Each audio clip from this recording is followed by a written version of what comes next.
I've been on a journey of creating my superhero universe, and in this video, I'm creating my first female superhero.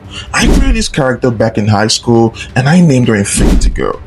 Not a name I would want to go forward with. So, I'll be redesigning her, telling her backstory, and she'll be officially rejoining my superhero universe. If this is the kind of content you want more of, subscribe and like so we can both build our universes together. Alright, let's cook.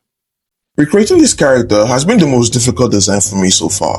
I had to steadily fight the thought of making her look like every other female superhero out there. I wanted something unique, a character with more personality, and a backstory that could actually get people invested.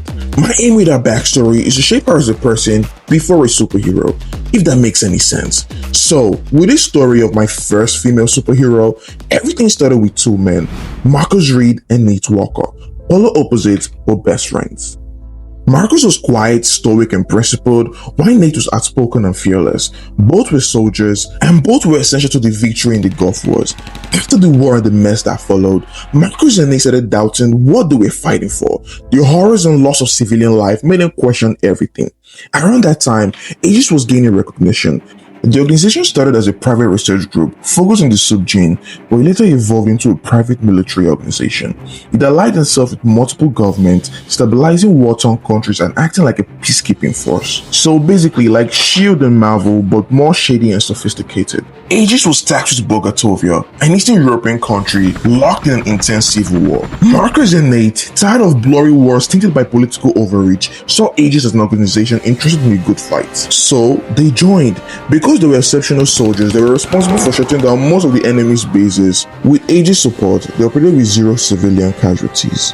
While the Aegis researchers reviewed Marcus's files, they discovered that he was a carrier of a sub-gene, but it was dormant and couldn't be activated. What is the sub-gene, you may ask? Again, I covered the origins in my bug video. You can watch it through the link above.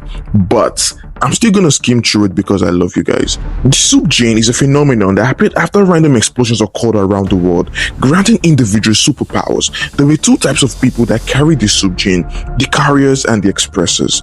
Carriers possess a dormant gene that couldn't be activated. Expressors, however, had the potential to activate theirs, but only through extreme psychological stress caused by intense emotion. Marcus was a carrier, and Aegis knew this, but they also knew something else.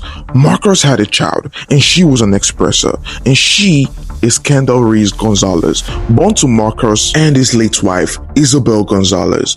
Marcus loved his daughter deeply and raised her just as her mother would have. Seeing the potential of controlling a young sub, Aegis began scheming. Eventually, a plan fell into place. They sent Marcus and Nate deep into enemy's territory on a scout mission, but linked the intel to the ops. Marcus and Nate were ambushed. Despite being elite soldiers, they could only hold out for so long. They were outmatched and taking heavy fire. Marcus, desperate to save his best friend, jumped in front of Nate to stop a bullet and sacrificed his life so Nate could escape. Marcus's death shattered Nate. He could never forgive himself for not dying alongside his brother. Aegis reported Marcus's death to Kendall and blamed Nate for it. Overwhelmed with anger and grief, Kendall activated her sub-gene. Multiple kinetic pulses erupted from her body. Aegis contained her and discovered she possessed a kinetic energy-based ability perfectly suited for combat. They took her in, promising to teach her how to control her powers. They told her she could continue her father's fight and avenge his death by making Nate pay, who had seemingly vanished. After mastering her abilities, Kendall was given the field name Agent Recoil.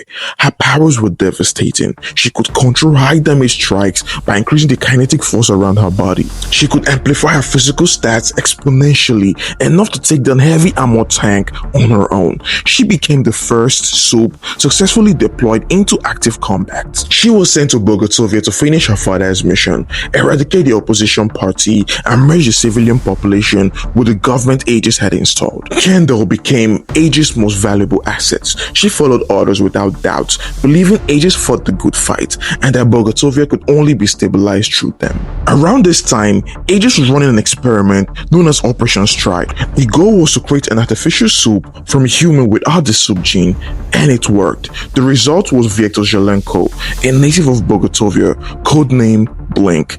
He and Kendall were paired together, and after completing multiple missions, they grew close, becoming really good friends. But Victor later uncovered the truth. He learned about the evils of Aegis and the reality of Operation Stride, and how he himself had been brainwashed. He defected and joined a group of rebels with the intention of dismantling Aegis.